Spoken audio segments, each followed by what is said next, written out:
Yeah, do we have a topic tonight? Wrong. You're listening to Time to Lean, and here's the song with your hosts, John and Phil. Thank you. So so I go to the Muddy Pig sometimes. So this isn't a topic suggestion. What's the Muddy Pig? The Muddy Pig is a pub, I guess you'd say, in St. Paul. It's kind of a neighborhood place, and I like to go there every now and then. And they have a good beer selection, and they also have Whiskey Wednesdays. So maybe you and I we'll do a live podcast there from some on a Whiskey Wednesday.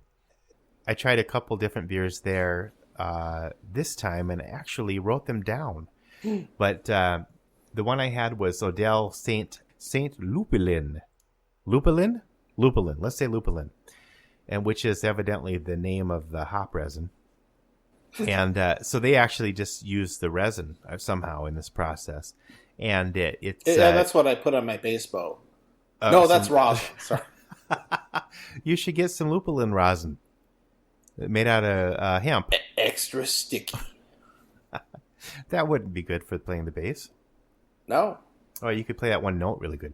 But this Odell... And they're from Fort Collins. This is a dry hop DPA. It was, of course, a little more resiny, and it's one of their summer seasonal beers. It's clean and crisp, and it's more of a. I thought of it more of as a pine, a hint of a pine flavor instead of more of the citrus. Yeah, not so much grapefruit. No, that some of the hoppy ones can get that citrusy. I think it's really funny that I don't really like hoppy beer, but I love grapefruit. It's a conundrum. There are some... Do you ever get that grapefruit liqueur, that Aperol or... Oh, I've never tried it, actually. I've seen it. Zapper? Yeah, well, I think you need that, and I got that because I needed it in a... I forgot the name of the drink. Sazerac. A Sazerac? Yeah. Phil could mean Campari in a Negroni. That's a drink. It's a famous drink, yes. And I think it was in that one with vermouth and gin or something. Anyway, and some bitters. It's pronounced gin. God damn it. Or Jod damn it. Listen, God, I have to have a word with you. No. The other one I had there was recently was a Modest Supra Deluxe, which is from Minneapolis, the Modest Brewery, and it is an American-Japanese style lager. How about that? So it's a combination of Sapporo and Coors? Well, maybe better than Coors. Yeah. But it's got rice and Pilsner malt, and it's hopped with a Japanese Soriachi Ace hops. There you go. That's really great. Sounds like a fun place to hang out. They should sponsor us. I don't know. So we'll have to tag them. We don't. They're on Instagram. We're not on Instagram yet. Yet. We were going to try to do a Twitter, but we don't know what a Twitter butt is. But the Twitter account for Time to Lean is @Time2Lean. The number 2. Time, the number 2, lean. Thank you. We haven't come up with it. We'll have a Twitter account up soon. I just have to decide on a good name. We haven't. We haven't. There's another podcast actually called TTL, or stands for Time to Lean. I don't know what theirs is because it's about video games. Time to lose quarters. Yeah. They're really bad video game players. Time to lose. Time to lose all your quarters. Mm-hmm. Oh, well, you know, we'll post that on the Facebook page if people want to follow us on Twitter. Another potential topic would be the halcyon days of the arcade wars in Rapid City. Do you remember those? Video arcades. Rapid City used to have several of them at least. Why don't you tell me the ones you're thinking of? But first, a word from our sponsor tonight, Sizzlin' Oat Bran with shiny pumice granules. Hey kids, you can actually watch it digest in your stomach from outside. We know it's good because we tested it on monkeys. But don't take our word for it. Dr. Mink Patterson, noted nutritionist, says not one monkey died. Belinda Macknink of Trumpleton, Pennsylvania adds, its sizzling bubbles reach those hard-to-reach places in my small intestine. Sizzlin' Oat Bran. God damn, that's good. Hello. Hello? How low can you go? I'm already there. I've been there for weeks. Hi. We're back. So, oh yeah, it was the 80s. I don't know what years that was, the great arcade wars of Rapid City. Was that about our junior high years? Is that about right? Or slightly before that? Early 80s? Well, wait, no, because I could drive, I think. No, yeah, but in South Dakota you could drive when you were 14, so. So maybe, yeah, okay. Early 80s, though. I don't know what year. But yeah, so I remember the first, what was the first arcade you remember going to in Rapid City? The video games? Probably the Rushmore Mall? I don't know if it was that one or not. The first one I remember was about a block from my parents' house on Mount Rushmore Road, or 8th Street, as we insiders used to call it. You know where Boyd's Liquor is, right? On Rushmore Road. I don't think I ever went to that arcade. Okay. So there was an arcade there? Well, so before that, the building's been since demolished and rebuilt. But before that, there was it was almost a shack. When it first went up, when I was really young, it was a Mexican restaurant. Right. Like a poor man's Taco John's or something. Oh, well, there you go. For all I know, maybe it was amazing, but I don't think it lasted that long.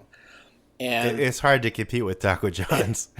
Yeah, we'll have a separate show just on that. And they should sponsor us. Wow, we need a sponsor. Yeah, we do. Keep listening, people, so we can sell out. This place went under, or they changed the business, and it became an arcade. It was a Mexican arcade. It may have been Mexican. So they'd give you like free tequila drinks while you were playing the slots. Slots. Not that kind of arcade, Phil. You know, it was kind of like gambling for some of those kids. But no, I don't. Yeah. But that was the first one I remember going to, because it was right next to our house.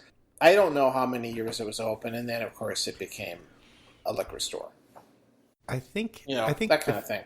I think the first place I played video games probably was at the Rushmore Mall, but they didn't. I don't think they ever got into the token wars. So that leads us up to that. Now you're thinking of the ones on East North Street. Yeah. Oh. Okay, there were some. Before you start, what is the deal with who named it East North Street? Southwest Street. It was Oliver East North. Bad idea. Anyway, go ahead and tell me the one you're thinking of. Is there a West North Street? Yeah. No, I don't think there is. I think it's. Why isn't it just North Street? And then it goes down the hill, and then it becomes another street, right? But it's not North Street. You know, it's like it starts, but down by what used to be the Prairie Market, and goes up the hill, and you have all the crappy motels and Kmart at the end. I didn't go to the arcades there so much. I went to more towards, I guess, past the Gap, as they say. So I know the one. I know the one you're talking about. Go ahead. There was Western. So there was a gas station. One of the places I went to was a gas station, and it had this back room. And I don't know how I ever found out about it, or I don't know. There were a lot of cars. Yeah, I do remember going there. Yeah, go ahead. But so they'd have like 10 tokens for $1 or something. And then I found out there was more closer to the Taco John's. There was that 2 or 3 story building, and you'd go upstairs there, and they had a lot more games. And then they would say, okay, well, 20 tokens for $1. I don't know how high it got, but it was. I remember one summer it was getting 30 tokens for $1 or something. You could play amazing. You could play for hours. That's a race to the bottom. And they both went out of business. Yeah, it's funny. I remember that place. I don't remember the one up the hill though. It's funny. The one by the Taco John's? Yeah, in the Pizza Hut across from the National Guard Armory, or not armory, but camp. Well, yeah, they like to camp there. They had the bonfires. Yes. And they made s'mores. Tanks on fire. Yeah. Token warfare. So was there an East-North version of the war? The war going on? I don't think they had a war, but it was another one of these ones that for a few years they had a ton of games, and it seemed like they gave you way more than 4 for $1. And that one was, I want to say, Long's Pit Stop. It was in a gas station also. It's kind of near it's like halfway between the top of the hill and Kmart. Yeah, I don't know why I gravitated towards the Western ones more, but I think I probably checked that one out. Oh, I remember riding my bike over to the West Side one though.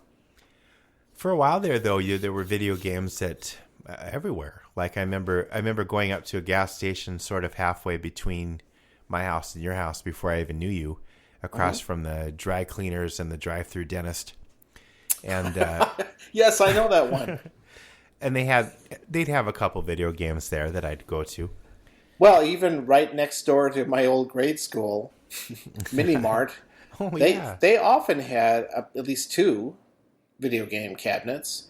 Sure. My younger brother and I would sneak over there and play Venture or one of those other. Venture, yeah. Which that's a game that doesn't hold up, but we play a lot of classics, and they're a famous one that my parents would like to tell about us.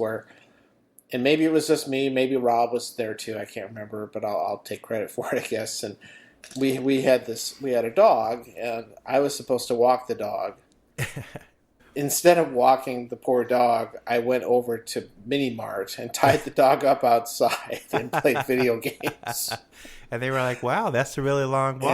And somehow they figured it out. And Sandy, was that Sandy? Sandy, the golden retriever, the most unoriginally named dog ever. Oh, what a she sweetheart! She was a nice dumb golden retriever, which maybe is an oxymoron, but a sweet dog.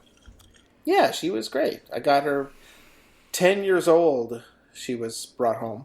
When you were 10, not when she was 10. Nope, she was a puppy. And like almost every other family, the kid is given the dog, and the mom has to do all the work. Okay, we'll get you a dog, but you have to take care of it. Yeah, you take it. You train the dog. Housebreaking, all that stuff, and I don't think I did much of any of it. No, when has any kid ever they use that? Oh yeah, I'll take care of it. Yeah, it's classic thing. Yeah, and parents still fall for it. Well, I think sometimes they kind of want a dog too, but I'm more of a cat person. But there's another reason we're different. But you have a cat now, Smokey. Right. No, Ash. Smokey. Yeah, he's really a bear.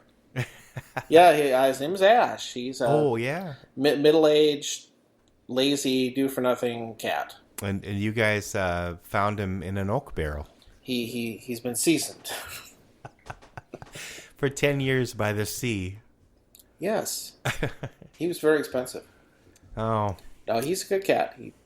The least amount of work a cat can be. He can wipe his own butt. Well, that's one thing about cats that can't clean themselves. I'm like, I don't get it. No, you need the standard issue cats who can groom themselves and don't need to go to a hair salon. I'm sorry, that's just not right. Get a perm. They get crazy amounts of hair, overgrown, and you have to go have them trimmed. Right. Oh, no. Because for a while we had a Persian, and boy, that was a pain in the butt. I've never had a cat like that. Don't get one. Cats are not supposed to be that much work.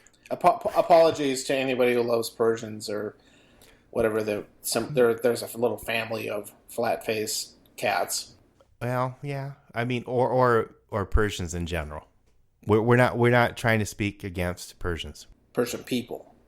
I would never do that. I don't know any. I once had a Persian rug. Did it tie the room together, Phil? Well, we're really tying one on tonight. Classic line from The Big Lebowski. Oh, the rug. He peed on your rug, dude. You apparently need to see it a few more times. A classic movie. It gets better every time you watch it. Oh, I've definitely seen it. I haven't for a while, though. I should watch that again. It's worth it. Yeah, I highly recommend it. I don't know. Can kids watch that? Well, maybe your kids can. I don't know. Well, I wouldn't do that. But. I don't know. I think they'll be fine. Hey, we grew up on some weird stuff. I mean, if you go back and look at some of those Warner Brother cartoons, they're pretty twisted. I mean, look. So this hunter guy, this rabbit, all he does is put some lipstick on and a wig, and the hunter just completely falls in love for this rabbit. I mean, that's weird. They're really starved for attention. Elmer Fudd was. Well, he's out in the woods. Cross-dressing rabbit, yeah. He's out in the woods a lot. I don't think... out in the woods. You get tired of ducks. No, but Daffy Duck, he'd never cross-dress. No, that was definitely a Bugs Bunny thing, wasn't it? But he pulled it off. Do kids watch Looney Tunes anymore, or is it kind of died out? I don't know if they have access. Now, of course, my kids had access to them, but I don't think... I wonder. But you know what? From the kids that I have shown these cartoons to, they still hold up. They're really funny. Some of them get a little slow in parts that I didn't remember, but I mean overall, and the music that what was that, Carl Stalling or whatever? Yes. God, he was doing such clever stuff with the soundtracks on those things, and the directors and the animation and everything, and all the jokes, and oh my God. They're amazing. Yeah. They did have their World War II propaganda years, which probably should be ignored, but they're interesting to watch as adults, but yeah, they need a lot of disclaimers. It's kind of a historical thing. I'm not saying they should be erased from the face of the earth. I think that I don't. Disney put them out. Not Disney did, but because they had their own. I'm speaking out of turn. The Warner ones may have been put out. I forget, but. Yeah, I have this DVD of the World War II Disney cartoons. Well, they did their own propaganda movies. Yeah, they are definitely made for the war, and Pluto enlists in the army and stuff like that, and Donald Duck gets drafted. You mean Goofy? No. There's one called Private Pluto. Oh, well, he was like a Rin Tin Tin or something. He still doesn't talk, but he has a little toy gun and stuff. Oh, that doesn't make sense. I thought maybe he'd be like a war dog, like Rin Tin Tin or something. Wasn't Rin Tin Tin like no. Wait a minute. That was a German Shepherd. Oh, see, so maybe he was actually a Nazi. Was Rin Tin Tin a Nazi? A German Shepherd, yeah? No, not all Germans are Nazis. The Donald Duck one is the famous one where Der Fuhrer's Face, the song, was first used. The Spike Jones song. Spike Jones. I almost said Stan Freberg. No, Spike Jones did the song for that. Is it his song? I think it was done before the cartoon was made, but they used it in the cartoon. But it was Spike Jones' song. It's the same song. Okay, all right. Same recording. He wasn't covering something from a Disney movie. No. I'm pretty sure it was done first. No, there's clearly something he would have done. No, but nobody. You can't. Wait, let's do a Spike Jones cover. We never discuss topics or what we're going to talk about. Was there anything on your mind? Yeah, no, I shouldn't watch the news and stuff before we record. And I try not to talk about it on here, but no, and I don't want to because doesn't everybody have enough of that as it is? But oh my God, you just get this. I don't know. I just sigh all the time and think, nothing's going to change, and it's all pointless. But it's not. So I guess.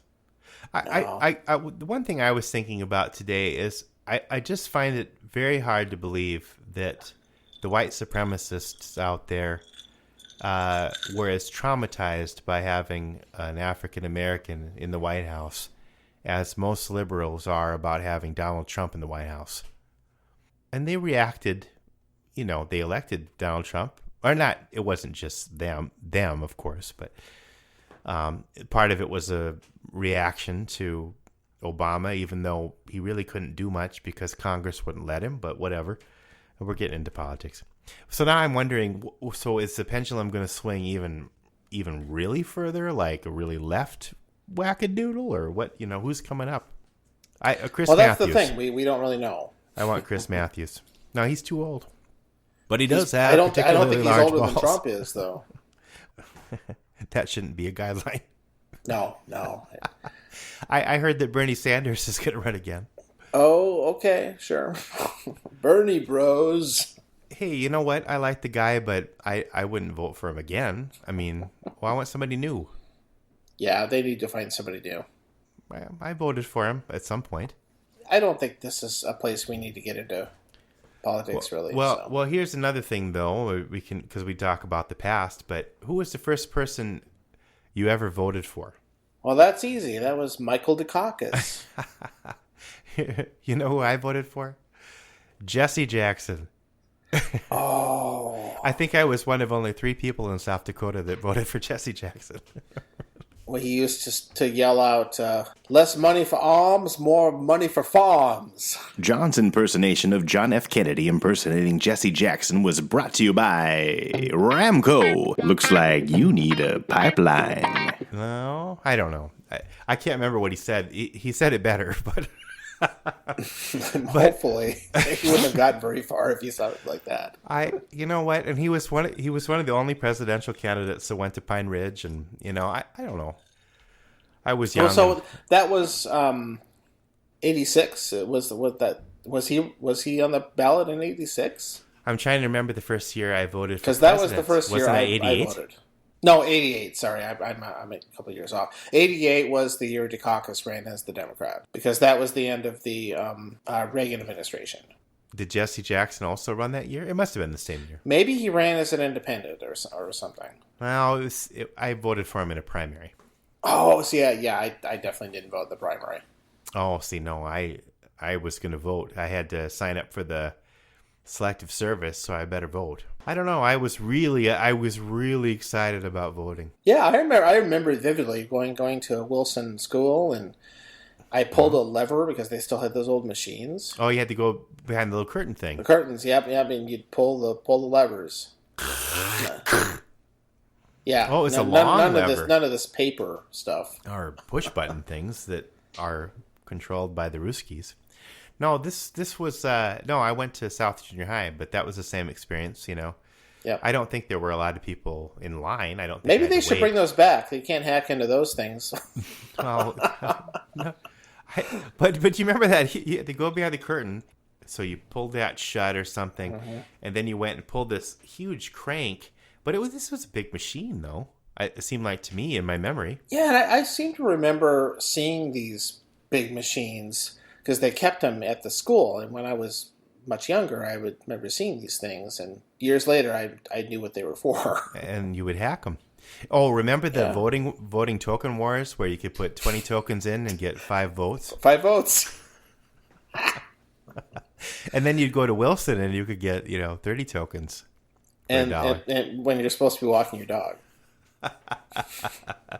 Walk the dog. Did your dad have a different name for Sandy? He came up with different names for everything, but not usually animals names to the animals though. But not animals or people. His favorite animal was Sam though. Oh, good old Sam. The little wire-haired dachshund that my parents had when I was out of college years. You were out of the house. They kicked out of the nest. I remember Sam. They loved him. But my dad just really bonded with him. Sam was a good dog, too. Yeah, he was. And you could, and very smart. Throw him like a football, too. He was really lightweight. And, no, we never. No, the best, and again, don't want to turn this into Jack Knowles theater here, but... Well, he was an icon, too. So he used to build and rebuild his backyard deck, and... It was built on a hill, so they had to put up some kind of a barrier so that stuff wouldn't get in the little area underneath. Right. And one day I was there, and he was he had been working on it, and he didn't want Sam to get back there and get stuck or something. And he came out and told me he had measured the width of Sam's skull, and that's how he spaced the wooden beams or whatever. That's the most bizarre thing. Like, what are you talking about? What? That's totally your dad.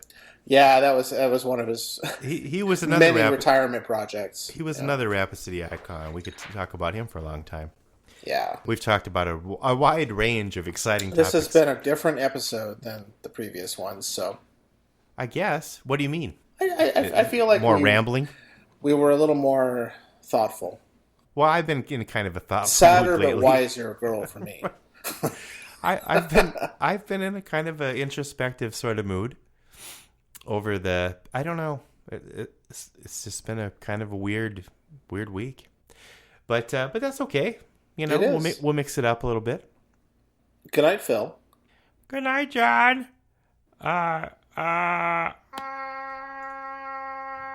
Next week on Time to Lean and Here's a Song. How you doing, Phil? I'm a little out of it. I don't know. I don't want to get too. I try to keep things pretty light on here, but I just, we just heard about Anthony Bourdain's suicide, and yeah, right after Kate Spade. I didn't even know who that was. I know now. My wife really likes her stuff, like her watches and things like that. Yeah, Anthony Bourdain, he was. I stopped watching his show for a while because he's kind of one of those personalities that you feel like you kind of know them even though you don't really. And they transfer a lot of themselves onto the screen or something, and you can associate with them or something. And over the years, he got a little bit, lighter and a little less acerbic or something, but he still had that edge and stuff.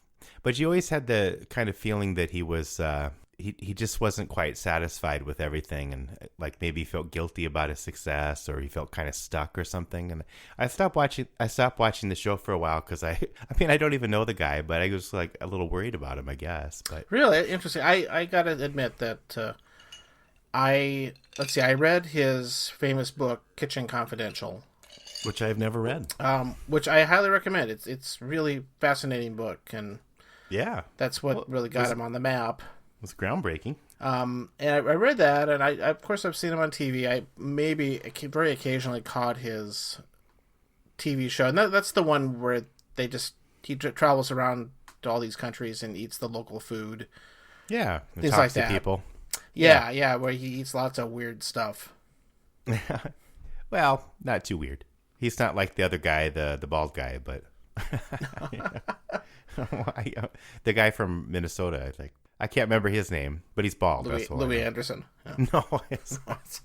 That was a different episode. Why doesn't he have his own travel cooking show? Now we're gonna go eat some letterfisk.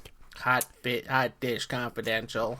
Obviously you were a little more in tune with his persona. Well, it's just always, I never knew if it was kind of his shtick a little bit. He's playing it up, but evidently he was. He did have was struggling with some stuff. I know he struggled with I think heroin addiction. He got over that and quit smoking and that kind of thing. But I don't know. But anyway, wow. That's really sad though. Yeah. And other than that, how was the play, Mrs. Lincoln? I probably got a couple hours sleep, and hey, I'm ready. How about you? Even better. I'm good. So it's a little different day. I did not work today, which has so far not been the case in our other recordings. So I usually in the other times I've come home from work and we've done our recording. Today I had the day off. Yeah, me too. And I'm not in the kitchen. That's why you sound different. There's no echo. I'm actually down in the lower office where I usually record all the Star Trek podcasts. Well, anyway, it sounds quite a bit different. You might have to go back to the kitchen. It's throwing me off a little bit. Yeah, maybe people will miss the slight echo that came off the other one. We'll add some echo on your track. Yeah, but I do have my beverage. So, what are you drinking? I'm just drinking the the time to lime again. But what are you Time to drinking? lime. Okay. I mixed it up a little bit. So this time I'm drinking rum and tonic. A rum and tonic. A rum and tonic, which a friend of mine suggested. I'd never tried that combination. What do you think? I like it. It's a little different. It adds some more depth than vodka or gin and tonic does. Interesting. I'm using this Nicaraguan. It's probably a medium rum. It's not a super dark one, but it's not a white rum either. Golden. It's a golden, yeah. A golden retriever. It's about a 4-year aged or so. It's a nice. I would call it a moderate rum. Still a little lime juice in there. I didn't put any lime juice in it. So you don't need it that way, maybe. Well, I'm cheating a little bit because I'm not just doing a straight up tonic water. I'm also using this elderflower tonic. Ah, okay. Which I'm kind of a fan of, actually. It's good. I haven't had elderflower tonic, but I've had, I put a little elderflower liqueur. I can't remember the name of that. Edelweiss. No, I don't know what the name of the liqueur is. I don't know what the name of the liqueur is, but sometimes you can put that in, a gin drink or something. A gin and tonic with a little of that, maybe. This tonic is really good. It's one of those Fever Tree brand. Yeah, ones. I haven't tried. They make. Let's see, what else they make. They make a few other mixers. They do. Yeah, they do a ginger beer, a standard tonic. One thing I like about their regular tonic is it's got a little more bite to it than the standard Canada Dry or Schweppes. Or Scotch by or whatever. Scotch by soda water. I don't know. You can't. Soda water. I can't. Unless I really need it, I can't justify buying it because it's just carbonated water, man. Oh, I know. I drink a lot of it. But do you have one of those soda maker things still? We have a Soda Stream, yeah, which is a great way to make club soda. Well, I go through so many bottles of club soda lately. I might as well get one of those. You should get one because even if you never make actual pop, yeah, pop or soda, we'll have to get back to that. It's a debate that nobody gives a shit about. Sody pop, as we used to say. Sody pop. No, it makes good soda because you can control how much carbonation you put in. So if you like it a lot more carbonated than the standard types, you can do that. So basically, you just there's like a CO2 tank that you can buy from somewhere online or something, or what do you? Yeah, well, you get one with the machine, and that lasts a while. They last a long time, and then when it's empty, you at least this is what I do. I take it to Target. Their customer service desk swaps it out for one that's full. Kind of like a propane tank exchange, if you will. Oh, strange. And then they reuse it, and somebody else gets it. And they just take care of that at the front desk. Yeah, they have I think a lot of the stores do that, but you reuse the tanks because it's a nice steel. Oh yeah, CO2 tank. You could throw it at people. They're pretty substantial. And yeah, that's so. It's SodaStream is not the only one out there, of course, but that's probably the most well known. We got this years ago for Spencer because he loves soda so much. Root beer. He's a root beer fiend. And after the novelty wore off, he kind of got tired of making it. So I'm the only one who ever uses it, and I have to kind of remember it's there. Yeah. It's almost in the same category as those bread makers and other household appliances that most people don't use, and it ends up at a rummage sale. I was afraid it would be something like that, so I never got one. But now that I'm drinking so much more club soda, if you actually buy club soda, you should do this because, and usually I think I would do it in a 1 liter reusable bottle, and the bottles keep their carbonation pretty well, long enough to go through a liter at least. That's not that much. Yeah. And then you just do that, keep it in the fridge, and I think it's great for that. I don't know how great the actual soda, the flavorings and stuff are. Most of the ones I tried were just a little bit inferior to the stuff they were trying to imitate. Dr. Pepper. Now there's another subject, sodas and sody pops but the Dr. Pepper variants that we used to drink, the Skipper Safeway's brand was Skipper. Oh my God! Speaking of Safeway, the Skipper. I forgot all about Skipper. Skipper was okay. Yeah. It's no Mr. Pibb. It's no... or today it's just Pibb. Oh, wasn't there a Pibb Extreme or Pibb X or something for a while? I think they just put a different name on it. I don't think it ever changed. Pibb Extra. Pibb Extra. Well, but... Or my old favorite, Mr. Green. Oh, Mr. Green. Do you remember Mr. Green? I bet nobody listening does. Shall I describe it? I may be confusing it with Surge. Oh, yeah, different deal. Yeah, they're both green, but taste different. Not to be confused with Mr. Surge, which was available in various flesh I'm tones. trying to remember Mr. Green. Okay, Mr. Green was this very short-lived pop. I want to say it was early 2000s or so.